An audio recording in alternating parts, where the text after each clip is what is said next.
और अब चर्चा ये मैं करने के लिए इसलिए मजबूर हुआ क्योंकि इस महीने मुझे व्यक्तिगत रूप से बड़ा दुख महसूस हो रहा है, क्योंकि एजुकेशनल फील्ड के दो बड़े बड़े शख्सियत इस दुनिया में नहीं रहे।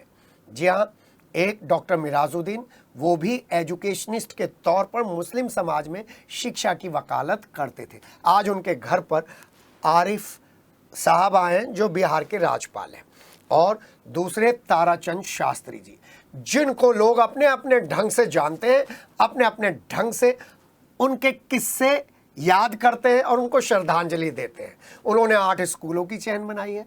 जी हाँ, 8 स्कूलों की चेन बनाकर कितना बड़ा काम किया है, क्योंकि जब शिक्षाविद ये कहते हैं कि जब एक स्कूल खुलता है तो 10 जेलें बंद हो जाती हैं, वो अपने आप में बड़ा वाक्य है।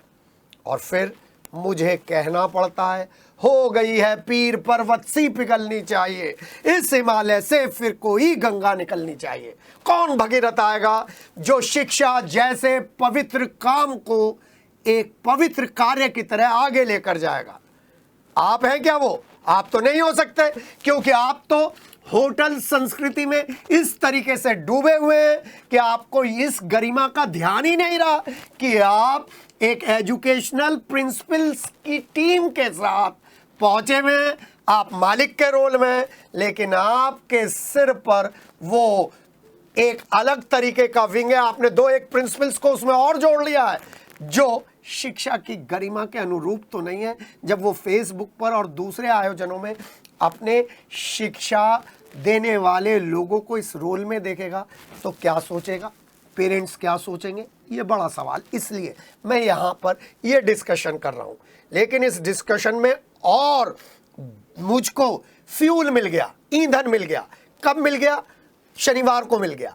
कब मिल गया? इतवार को मिल गया, रविवार को, आज मिल गया, जब फिटजी के संस्थानों पर पहुंच गए लोग, पेरेंट्स अपनी रकम जो उन्होंने दी है उसकी चिंता को लेकर, अपने बच्चे के कंपटीशन कैरियर को लेकर।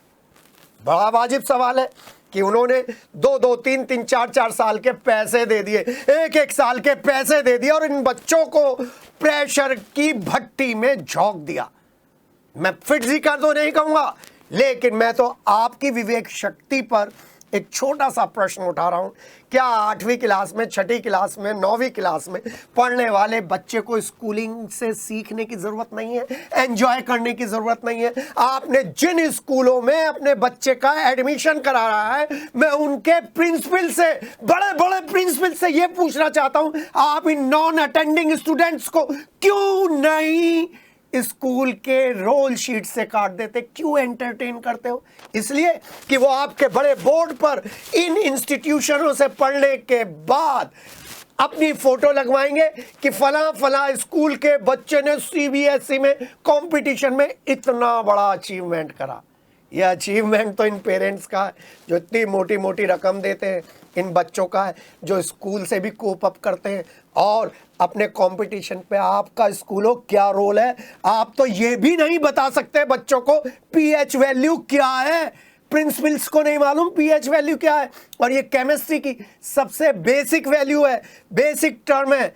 एसिड और बेस की नहीं बता पाएंगे आप, क्योंकि पीएच वैल्यू अगर = 7 है तो क्या है? पीएच वैल्यू अगर 7 से कम है तो कौन सा एसिड स्ट्रॉन्ग है, कौन सा बेस कमजोर है, ये भी आप प्रिंसिपल्स लोग नहीं बता सकते। लेकिन हाँ, इन सब कोचिंग इंस्टीट्यूट के जाल में फंसकर अपने बच्चों का कैरियर जरूर खत्म करेंगे। तभी तो हर महीने मुझे कोटा से, आपको कोटा से एक खबर मिल जाती है कि एक और बच्चे ने सुसाइड किया। कितनी पीड़ादायक है। एक और बच्चे ने पढ़ाई छोड़ दी, कितना पीड़ादायक है। हाँ, क्योंकि आप में तो इतनी भी हिम्मत नहीं है कि उन लोगों की आंखों में आंखें डालकर आप ये पूछ सके, ये जो आपने ऑर्गेनाइजेशन बनाया था इसका बेसिक पर्पस और बेसिक ऑब्जेक्टिव क्या था? कहीं वो तो डिफीट नहीं हो रहा? आप में तो इतनी भी हिम्मत नहीं है। आपको तो आपके मैनेजमेंट ने उठाकर बिठा दिया है बस। जी हाँ, एडमिशन करने, जी हाँ, कोर्स टाइम से पूरा करना है, जी हाँ, एडमिशन अगर पिछड़ रहे हैं तो उसके लिए आप जिम्मेदार हैं। आप सिर्फ, बड़ी माफ़ी के साथ कह रहा हूँ, एडमिशन करवाने वाले काउंसलर्स हैं, प्रिंसिपल्स नहीं है। नहीं तो उस मीटिंग में ये बड़े बड़े विग लगा कर नहीं पहुँचते। और मुझे बड़ी पीड़ा के साथ कहना पड़ता है 90% प्रिंसिपल्स क्लासेस में नहीं जाते। नर्सरी के बच्चे भी क्लासेस में अपने प्रिंसिपल को नहीं पहचानते। हाँ, नाम उन्हें मालूम है। अगर 10 लोगों को खड़ा कर दिया जाए, लेडीज़ को या जेंट्स को, तो जहाँ लेडीज़ प्रिंसिपल हैं वो पहचान नहीं पाएंगे नाम। नर्सरी के बच्चे, यही जेंट्स के साथ है। लेकिन जब सम्मेलन होगा तो बड़े बड़े शिक्षाविद बड़े बड़े तरीके से पहुंचकर ये बताने की कोशिश करते हैं कि हमने 25, 30, 35 सालों में ये किया। आपने कुछ नहीं किया। आपने सिर्फ एजुकेशन को ऐसे लोगों के हाथों में दे दिया और उन्हीं की राह कदमों पर चल रहे हैं जो एजुकेशन को सिर्फ पैसा कमाने का धंधा है। और अब ये जो कोचिंग है, इन्होंने आपसे मौका छीन लिया है। वो खुद वो चीज़ें पढ़ा रहे हैं जो चीज़ें आपको पढ़ानी चाहिए थी, उन्हीं को पढ़ा रहे हैं। कौन सा ऐसा कोचिंग है जो एनसीईआरटी को नेग्लेक्ट करते? मुझे बताइए। एनसीईआरटी का एग्जाम्पल वाला जो पोर्शन है, जो प्योर एनसीईआरटी का, अगर वो बच्चा स्कूल में कर ले तो कहीं पे भी उसको कंपटीशन की जरूरत ना हो। हमने गॉडविन में पंडित सर ने, देवनागर सर ने, हमने, निशा भसीन मैडम ने, गरिमा ने, समीर ने, हम सब लोगों ने मिलकर एक ऐसा बाग लगाया था जिसमें बच्चों को कंपटीशन में जाने की जरूरत नहीं थी। और हमारे यहाँ से हर साल एक एनडीए में बच्चा निकल रहा था और सरकारी स्कूलों में बच्चा निकल रहा था। और मुझे याद आ गया, मैं उस दिन बड़ा खुश हुआ जब मेरे एक स्टूडेंट ने अमेरिका से मुझको कॉल किया कि सर, आपको मेरे पीएचडी के कार्यक्रम में सुनना पड़ेगा। और देखिए मुझे कैसे पीएचडी की डिग्री अवार्ड हो रही है, और जूम पर मैं उसमें शामिल हुआ। अमेरिका में वो स्कूल जहां पर इस कोचिंग संस्था पर हमने बड़ी चोट की थी। मैंने तो एक सीबीएसई के अधिकारी से पहले ही पूछ लिया था, सर ये डमी एडमिशन को लेकर क्या करेंगे आप, क्या है आपके पास रोल? लेकिन प्रिंसिपल और मालिक ये कभी नहीं कर सकते। बच्चा किसी का भाड़ में जाए, किसी की पूरे महीने की तनख्वाह ऐसे कोचिंग्स में चली जाए, इन्हें क्या परवाह। ये कहेंगे हम क्या करेंगे, पेरेंट्स सुनते ही नहीं। हाँ, गलती तो आपकी है।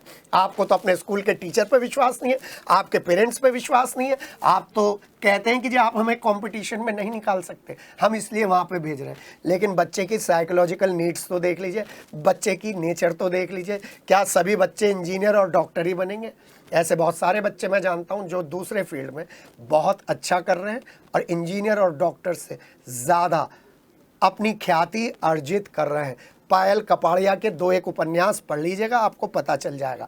आप पढ़ लीजिएगा, वो जो कलाकार हैं, फिल्मों के कलाकार हैं, उन्होंने जो बुक निकाली है उनको पढ़ लीजिएगा, किस तरीके से पेरेंटिंग और दूसरे फील्ड्स में बच्चों का भविष्य है।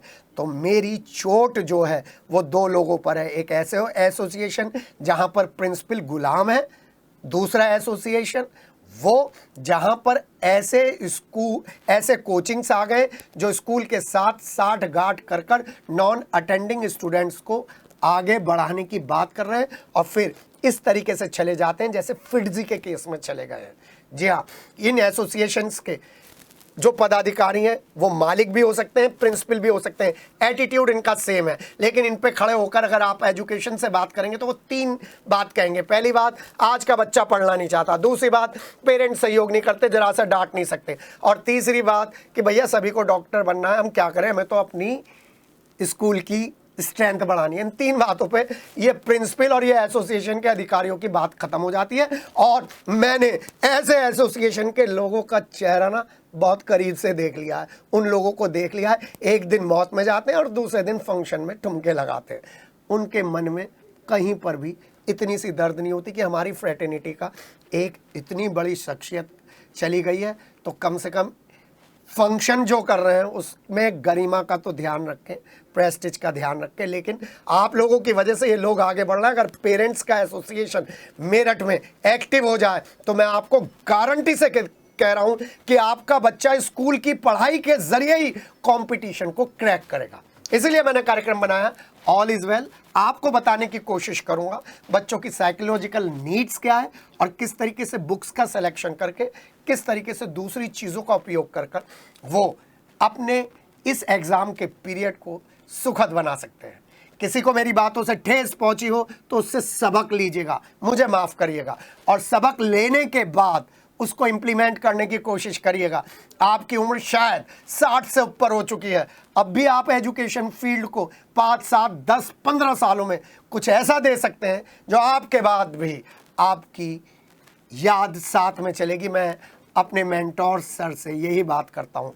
मैं अभी ज़रा 60 से कम हूँ, तो मैं थोड़ा सा ऊर्जावान होकर कोशिश कर रहा हूँ कि मेरा डिपार्चर थोड़ा सा गरिमे में हो, मेरे स्टूडेंट्स मुझको अच्छी तरीके से अच्छे रोल में याद करें और उससे कुछ सबक लेकर नई पीढ़ी को आगे बढ़ाएं। धन्यवाद, शुभकामनाएं।